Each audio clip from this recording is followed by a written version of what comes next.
મારું નામ રસીલાબેન પટેલ છે. મને આજથી 12 વર્ષ પહેલા હું પડી ગઈ હતી. એના હિસાબે મને છે ને હાથમાં તકલીફ હતી. મારો હાથ છે ને આમ વળતો નહોતો.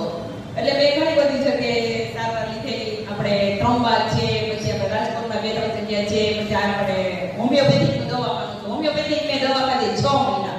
એ દવા મેં ખાધી ને તો તમારે બેન આ નહીં ખાવાનું, ઓલું